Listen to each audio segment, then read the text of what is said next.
La Red de la Promoción de la Lectura y Escritura al norte de la Ciudad de México presenta El Canto del Cenzontle, un programa radiofónico dedicado a la promoción de la lectura y escritura. En nuestro podcast podrás encontrar entrevistas, opiniones y mucho más. Leamos, amemos y pensemos. Hola, bienvenidas y bienvenidos a una nueva emisión de su programa que lleva por nombre El Canto del Cenzontle. Yo soy Wender González. Es un gusto recibirlos en esta nueva emisión. En el capítulo anterior, en la sesión anterior, habíamos mencionado un poco de habíamos hecho un análisis sobre la Capilla Sixtina, la creación de Adán, donde en ella mencionabas que justamente los procesos sociales, políticos, culturales generaban una influencia en lo que vendría siendo el arte. Y quisiera a partir de esto poder decir, ¿quién decide qué es el arte?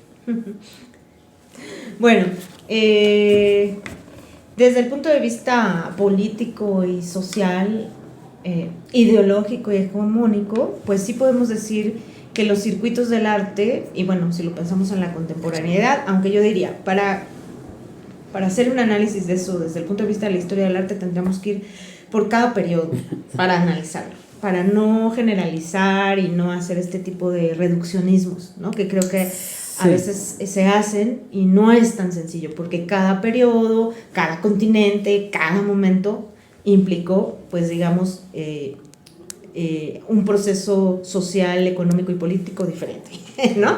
Pero si lo pensamos desde nuestra actualidad, claro que podemos decir que hay un arte con A mayúscula, ¿no? Que es dirigido, estandarizado, respaldado por cierto circuito del arte que es quien plantea que sí es arte y que no es arte, ¿no? Es decir, los museos, los críticos, los curadores, ¿no? Circuito aquí es muy amplio. Circuito puede ser desde un museo o desde un circuito de museos o desde, ¿no? Es decir, ¿quién decide qué es el arte? Pues sí, podemos decir que en cierto sentido lo dicen porque dicen que entra a un museo y que no entra, que entra a una exposición o que no entra. En ese sentido, ¿no?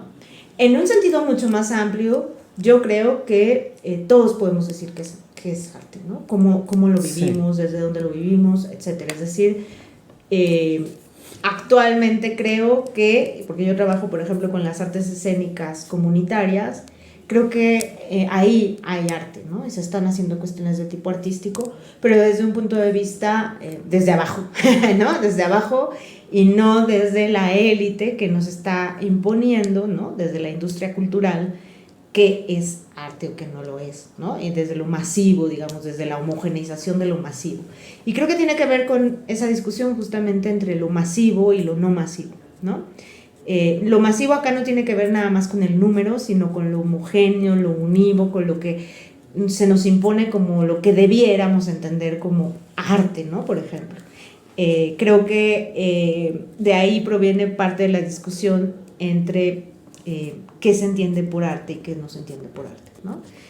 Que además tiene que ver también con el mercado y con el sistema capitalista y global en el que estamos insertos, ¿no? Exacto, ¿no? Y genera mucho conflicto esta parte. Sí. Bastante, ¿no? Mucho. Y me llama mucho la atención lo que mencionas justamente de los circuitos del arte, la influencia del mercado y cómo estos van determinando en una medida o en otro que sea homogéneo y unívoco, ¿no? O sea, como tratar de influenciarlo. Y esto me llevaría a decir, a partir de estos círculos, hay técnicas o hay formas en que se oprime al arte y hace que se devalorice, o cómo es que funciona este proceso.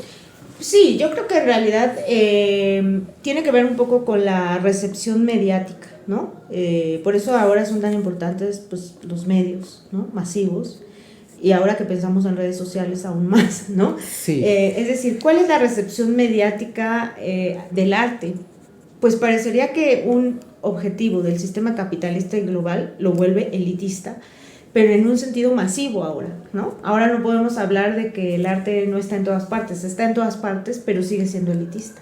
Esa es la pregunta. Por ejemplo, con lo que veíamos en la sesión pasada, podemos decir, bueno, el arte era elitista y solo algunos tenían acceso a las grandes salas de los Medici, a las grandes salas, ¿no? Donde estaban las grandes obras, no todos, ¿no? Ajá. Y era algo más, digamos, elitista en un sentido numérico.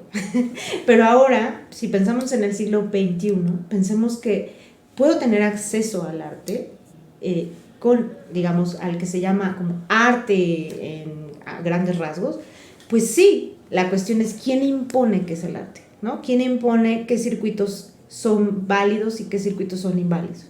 Entonces tiene que ver con esa recepción mediática, porque el mensaje es, esto es arte, esto es lo que debes consumir, que además aquí viene la palabra importante del mundo capitalista, que es el consumo, ¿no? ¿Qué debes consumir y qué no debes consumir? Entonces, bueno, me parece que los medios masivos obstaculizan el entender que todos podemos tener acceso a lo artístico, ¿no? Y que eso artístico no es lo que nos imponen necesariamente, es decir, no es aquello que nos dicen que es el arte, ¿no? ¿Por qué seguimos creyendo que arte es solamente el arte renacentista? Pues eso es una cuestión elitista, ¿no? Sí. Es decir, ¿por qué no creemos que los compañeros que hacen teatro callejero en la banqueta son artistas? Pues lo son, pero sin embargo los medios masivos nos han vendido una idea como de imposición, ¿no? Hegemónica, ideológica, que nos dicen qué sí debes consumir como arte y qué no. Entonces yo sí creo que esa homogenización, ese univocísmo que se genera a partir de las recepciones mediáticas, a veces sí nos obstaculizan a pensar la posibilidad de las artes, ¿no? De las artes en plural, ¿no? Ajá. De la posibilidad de lo artístico y la posibilidad de las artes. Entonces, hay una discusión que ya viene desde Benjamin, ¿no? De la democratización del arte en el siglo XX, ¿no? ¿Qué es democratizar el arte? ¿Qué significa la reproductibilidad técnica del arte, ¿no? Esa es una discusión muy amplia en la que no me voy a meter acá, pero que tiene que ver también con esa problemática que estamos planteando acá, ¿no? Ok, parece muy interesante lo que estás mencionando, y quizás voy a rescatar ahorita hacia la parte hegemónica de las artes y todo este proceso que va dirigido hacia esa, ¿no? Y cómo es que estos círculos, o cómo es que toda esta influencia de circuitos culturales permiten que se capitalice el arte de solo unos cuantos y no de todos, ¿no? Y de todas las artes. Pues como siempre el factor es económico, ¿no? Es decir, lo que hace que el mercado se mueva de cierta manera tiene que ver con intereses de tipo económico, ¿no? Sí. Finalmente pensemos, por ejemplo, en México los grandes coleccionistas siguen siendo los más ricos. Coleccionistas de arte, digamos, clásico, arte contemporáneo también. Es decir, ¿quiénes mueven el mercado del arte en ese sentido? Quienes tienen un poder de tipo económico. Entonces, ese es como el elitismo que sigue presente. Y lo que yo siempre digo, como esteta y como estudiante de las artes, o como, digamos, que me importa el tema de las artes, es que no se trata de reproducir esas dinámicas, ¿no? Que ya de por sí nos imponen los grandes mercados o circuitos del arte, sino justamente de hacer dialogar otras expresiones artísticas que están ahí, pero que nunca van a pertenecer a estos grandes circuitos, ¿no? Del mercado, ¿no? De los coleccionistas, que están moviendo intereses de tipo meramente económico y capitalista, ¿no? Entonces, yo siempre he creído que las artes más bien tienen la capacidad de dialogar desde otros lugares, ¿no? Y no a través de estos grandes mecanismos del mercado capital, ¿no? Del capital, que pues sabemos que ahí van a estar presentes, pero creo que podemos ir en contra, ¿no? De esos. Es terrible porque finalmente lo vemos con los artistas, ¿no? Casi siempre van pues en contra de algo muy grande, ¿no? Es algo difícil. Muchos de ellos en realidad nunca pertenecen a esos circuitos y entonces pues son reprimidos o aplastados por ese sistema, y a veces incluso pues se dice que pues siempre están buscando becas, pues claro, porque hay una precariedad de la visión de los artistas desde otro punto de vista. O sea, ellos están precarios, ¿no? Laboralmente no tienen trabajo, es decir, sufren una precarización al ser artistas porque es minusvalorado su hacer, ¿no? Claro, si no eres uno de estos artistas que pertenece a la élite, círculos, ¿no? Ajá. Esto me trae un poco, me hace recordar a veces los planteamientos que se hacen actualmente con referencia a los artistas y las inteligencias artificiales, ¿no? Otro tema. Ajá, ¿no? Porque Sí. justamente estás diciendo de que solo unos cuantos pueden hacer que su arte se venda o sea reconocida, ¿no? Pero ¿qué pasa con decir, es que el arte, las inteligencias artificiales va a quitar las oportunidades a los artistas? Cuando me estás refiriendo que ciertos artistas no tienen oportunidades, ¿no? Claro. O sea, ¿qué está pasando ahí? Y bueno, quisiera preguntar esta parte de cómo podemos dialogar con estas artes no hegemónicas, no mercantiles, ¿no? ¿Cómo podemos interactuar? ¿Cómo nos podemos acercar a estas formas de arte? Primero, pues conociéndolos. Está lleno de artistas que son invisibilizados por los grandes sistemas y circuitos, ¿no? Es decir, que son invisibilizados porque pues no pertenecen, digamos, al gran mercado, ¿no? Sí. Entonces, bueno, yo lo que diría es, ¿cómo conocerlos? Pues están dentro de las comunidades más cotidianas e inmediatas. Por ejemplo, aquí en Cuautepec tenemos muchos colectivos que trabajan, ¿no? En cuestiones artísticas y que además hacen análisis de tipo político, social, hacen críticas a los aspectos de tipo, no sé, el agua, ¿no? O la violencia, ¿no? Sus temas son diversos. Sí. Y esos colectivos existen a nivel comunitario y están trabajando, ¿no? Y están dialogando con las comunidades y están haciendo trabajo de tipo no solamente artístico, sino político y social, ¿no? O sea, están, desde lo que yo trabajo, están poniendo el cuerpo, ¿no? O sea, están haciendo una comunidad y están generando cuestiones de tipo artístico, pero desde su propia comunidad, desde su barrio, de sus preocupaciones, ¿no? Entonces, claro, ellos no pertenecen a ese gran, ¿no? Circuito y círculo del arte con mayúsculas, porque además perderían su sentido. Pero eso no implica que no sean circuitos artísticos, ¿no? A nivel comunitario, por ejemplo, ¿no? Entonces, creo que estos grupos o estos colectivos, por ejemplo, nos dicen mucho de la capacidad de no perpetuar la idea del arte elitista, ¿no? Al contrario, van en contra de ese gran monstruo, pero sabemos que ese gran monstruo pues está respaldado por un sistema que se autopreserva, que es el capital, ¿no? Entonces, sí es complejo, no voy a ser optimista, pero ¿cómo podemos acercarnos? Pues yendo a trabajar con ellos, conociéndolos, tienen trabajo muy interesante y claro, se mueven, o sea, no están escondidos en las comunidades, se mueven, hacen trabajo, pero a veces es invisible a partir de las grandes empresas que están financiando, como antes los Medicis, pues ahora, ¿no? Exacto, ahora las empresas ahora financian cosas pues todavía muy elitistas y hegemónicas. En cambio están estos otros artistas que están trabajando desde abajo, ¿no? Y que pues obviamente a veces quedan sin ser visibles, ¿no? Y eso es pues lo difícil, lo que no hay que permitir, ¿no?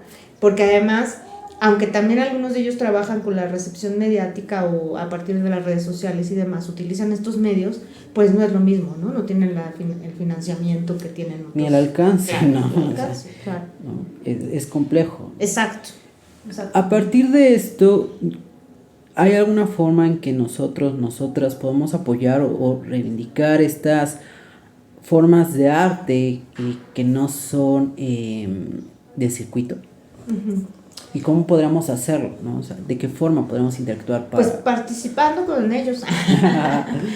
Bueno, indagando qué hacen, participando con ellos, dialogando con ellos. Creo que el arte implica el diálogo constante, ¿no? Si el arte elitista implica el diálogo, también creo que el arte, y siempre lo he implicado para tratar de comprenderlo, ¿no? Creo que el arte, las artes, por ejemplo, que yo trabajo comunitarias, que tienen que ver con aspectos de tipo más corporalizado, ¿no? implica que te relaciones con ellos, ¿no? Que entonces trabajes con ellos. Ya no, en muchos de estos grupos, por ejemplo, no importa si tú no tienes una formación artística, si no fuiste a la escuela de bellas artes, entre comillas, a estudiar danza durante tantos años, ¿no? Sino que te relaciones meramente con un interés, ¿no? Yo quiero trabajar con tal tema, me interesa por qué hay tanta violencia en mi calle o en mi comunidad o en mi tal. Y entonces ellos tienen proyectos muy interesantes a partir de las propias preocupaciones. Entonces creo que cómo podemos incidir ahí, pues acercándose a trabajar con ellos, ¿no? Aquí en Cuautepec, como te decía, hay varios colectivos que trabajan desde diversidad de puntos de vista. Algunos hacen como murales, algunos hacen trabajo en su barrio a partir de temas, te decía, como de la memoria, ¿no? Etcétera. Entonces, pues hay muchas maneras de acercarnos a esos grupos artísticos que no están perteneciendo a ese gran circuito, pero que tienen mucho trabajo y que además sí, y eso es lo que yo también me interesa mucho de estas expresiones artísticas, hacen transformaciones de tipo social en lo más inmediato. O sea, por ejemplo, al cuestionar sobre la violencia, generan una transformación de la violencia en su, no sé, en su círculo más inmediato, contexto más inmediato. Entonces la transformación también es muy importante, ¿no? No nada más hay una expresión, sino que con eso y esa manifestación se transforma el entorno, por ejemplo, ¿no? Entonces, pues me parece que esas artes que no están en los grandes mercados del arte, pues están realmente generando posiciones artísticas centrales y estéticamente centrales, ¿no? Me parece muy interesante lo que nos planteas con estos últimos comentarios, el poder decir que estos procesos culturales, artísticos, mejor dicho, van transformando el contexto, la inmediatez, ¿no? Entonces podríamos decir que también el arte en un punto permite la transformación, ¿no? O sea, y creo que es importante reconocerlo porque el arte que se vuelve hegemónico en estos momentos y que se encuentra en estos circuitos de museos, galerías, todos estos espacios, no busca la transformación, sino como nada más un intercambio comercial, quizás, ¿no? ¿En dónde se queda, no? Exacto, ¿no? Y entonces el arte fuera de los círculos en un punto busca un nivel de transformación, ¿no? Y creo que es un punto a favor en estos momentos de poder reconocer que el arte no hegemónico tiene otra intención, claro, ¿no? O sea, tiene otra intención y busca otro afán en la vida de las personas que se vinculan en ese contexto. Y bueno, también esto me hace pensar en si el arte de que se manifieste, que está en los circuitos hegemónicos, se vende, y esta venta o este intercambio económico, monetario, capitalista corresponde a su valor estético. Bueno, eso es otra discusión, ¿no? Yo no tengo la respuesta. Es algo que se ha debatido muchísimo sobre qué tanto el valor estético tiene que ver con o corresponde al ámbito de lo económico, ¿no? Exacto. Es decir, y nos metemos en una discusión inacabada, porque podría pensarse que el arte en sí, ¿no?, puede ser analizado desde el punto de vista estético, ¿no?, y cumplir parámetros de análisis que uno dice, bueno, me parece una obra interesantísima, me parece una obra que cuestiona políticamente a lo mejor un contexto, etc. ¿Eso responde al valor de cambio que tiene en el mercado? No sabemos. Y luego, ¿dónde está situada esa obra, ¿no? Porque ahorita estamos hablando en abstracto, pero si esa obra está cuestionando al poder político de cierto lugar, pero está en un museo, entonces decimos, entonces, ¿cuál es su cuestionamiento? Ahí, ¿no? Sí, todo ese tipo de discusiones que además se da muchísimo, por ejemplo, en torno al arte contemporáneo, por el lugar que algunas obras ocupan, ¿no?, dentro del mercado, pues es una discusión interesantísima. No tengo la respuesta. Lo que les puedo decir, dado el poco tiempo que hay acá, es que hay un documental muy interesante que habla de este tema, que se llama La burbuja del arte contemporáneo, donde de Lewis, me parece que es el autor, incluso el que sale en el documental, haciendo este análisis, ¿no? De qué pasa con este gran mercado del arte contemporáneo, ¿no? Y él es un amante del arte contemporáneo, yo soy un amante del arte contemporáneo, pero claro que lo que tenemos que cuestionar es el mercado en el que circula ese arte, ¿no? ¿Podemos decir que todas las obras de arte contemporáneo son malas porque circulan en un mercado? No. ¿No? O sea, me parece que hay obras muy valiosas, pero siempre el cuestionamiento es que están circulando en ese gran mundo del mercado, ¿no? Y entonces lo que hay que cuestionar es el mercado, ¿no? Hay quien dice, bueno, pero hay artistas que claramente se están aprovechando de ese mercado y además están usándolo a su favor y además, etcétera, ¿no? Entonces creo que esa es una problematización interesantísima, de buen debate, pero que responde a no, me parece que reducir el arte contemporáneo a basura, como a veces se ha dicho, sí, por estar inserto dentro de este gran mercado. Lo que tenemos que cuestionar es mucho más complejo, porque es el mercado, el arte contemporáneo, las expresiones, los artistas, los circuitos, ¿no? Es demasiado, ¿no? Entonces, pues no me voy a meter ahorita en eso, pero creo que para discutirlo tenemos que tener en cuenta todos esos factores, ¿no? Que son bastantes. Muchísimos. Entonces, bueno, les recomiendo siempre ese documental muy interesante de La burbuja del arte contemporáneo, que encuentran gratuitamente además, ¿no? En las redes. Para aquellos que están escuchando y les interesa el tema, pues ya tienen una tarea más que hacer. Sí. Y me quedo pensando, igual para ir cerrando en esta parte, por aquellas personas que están interesadas en iniciar proyectos artísticos o expresiones artísticas dentro de su comunidad, ¿qué les sugieres que pueden iniciar o hacer como un primer ejercicio para ir potenciando y tomar experiencia en estos procesos, ¿no? Porque a veces es muy difícil iniciar algo y luego con lo que nos estamos hablando en esta ocasión de los circuitos, claro, las implicaciones y si hay cuestiones políticas, el poder, ¿no? Claro. ¿Qué está implicando allá, ¿no? Entonces, ¿qué le podemos sugerir o recomendar? Pues yo diría que primero conocer a los que ya han empezado, ¿no? Los que ya han hecho. Siempre hay gente que ya está haciendo cosas que uno a veces desconoce por esta invisibilidad, ¿no? O esta enajenación que tenemos en otros ámbitos, ¿no? Y creo que es esta gente que ya ha empezado a trabajar algún tema dentro de nuestra comunidad o dentro de nuestro colonia o pueblo donde estemos situados, por algo empezó a hacer eso, ¿no? Por algún interés específico, que es muy difícil saber cuál, ¿no? Es decir, ya indagando. Pero lo que diría es, conozcan qué están haciendo otras personas que les interesa algo desde el punto de vista estético y artístico. Siempre hay, ¿no?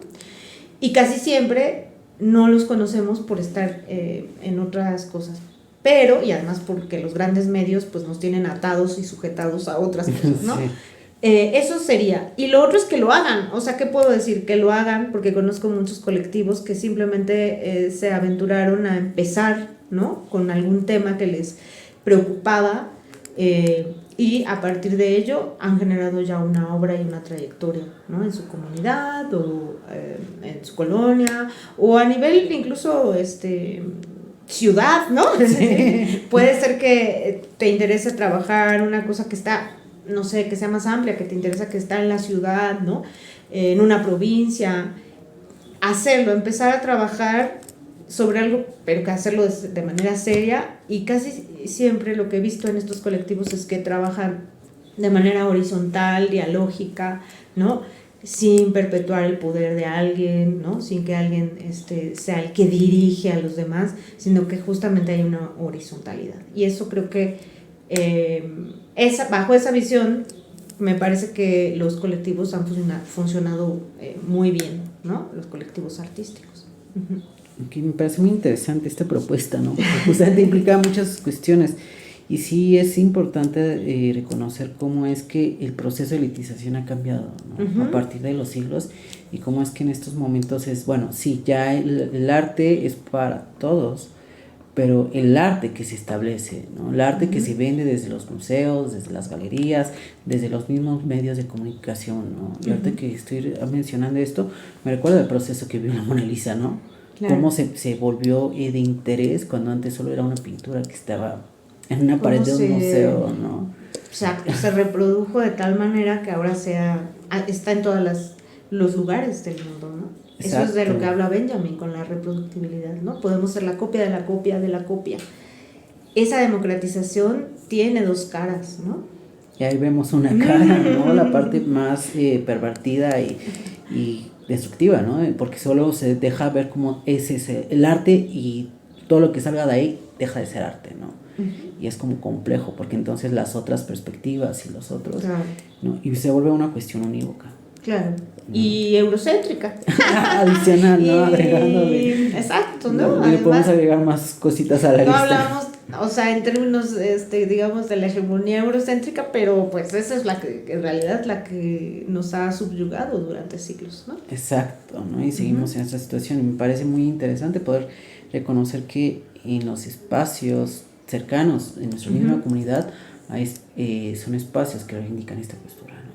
Claro, y pensarlo desde el pensamiento descolonial es importantísimo para poder pensar esos otros espacios, o como le llama Foucault, esos espacios otros a los hegemónicos, para poder realmente reivindicar las artes y la estética, ¿no? Exacto. Bueno, pues vamos a ir cerrando, reconociendo que el día de hoy, gracias a la ayuda de nuestra invitada, pudimos obtener un panorama más amplio desde una perspectiva filosófica sobre la elitización del arte, cómo es que en el siglo XXI y el proceso de la elitización del arte va involucrada a partir de los medios de comunicación, un mercado, los circuitos conformados por museos, circuitos de museos, galerías, ¿no? También no las mencionamos, ¿no? Sí. Y todos estos van manifestando qué es lo que debe ser arte, y fuera de lo que ellos establecieron deja de ser considerado arte, pero hay un proceso reivindicativo por parte de ciertos espacios y dentro de las mismas comunidades y de personas que reconocen otros procesos artísticos que salen justamente de lo que ya se estableció por todos los anteriores, porque no van enfocados al mismo mercado, ¿no? Y que justamente estos espacios de lucha buscan también un proceso de transformación en la misma comunidad, algo que quizás pareciera que no importa, pero en este momento de individualización, claro, es bastante importante y son los lugares de la resistencia, además. Hegemónica. Entonces, es lo que nosotros proponemos. Esta es una visión, pueden encontrar más sobre el tema de la elitización del arte. No estamos haciendo este programa con un sentido unívoco, y bueno, también es importante saber tú qué piensas. ¿No? Y bueno, muchísimas gracias por haber venido el día de hoy una vez más para poder dar continuidad al tema del arte. Muchísimas gracias a ustedes por la invitación y esperamos participar más adelante de estos espacios. Claro que sí, la puerta siempre va a estar abierta en este espacio, ¿no? Y bueno, les agradecemos a todas y a todos nuestros radioescuchas por acompañarnos el día de hoy, dando continuidad al tema del arte. Nos vemos el próximo. Bueno, este sería el último capítulo de nuestra primera temporada. Y bueno, nos estaríamos generando una segunda temporada en los próximos meses. Lanzaremos la segunda temporada en agosto. Muchísimas gracias por escucharnos y hasta luego. La red de promoción de la lectura y escritura en el norte de la Ciudad de México presentó El Canto del Cenzontle. Leamos, amemos y pensemos.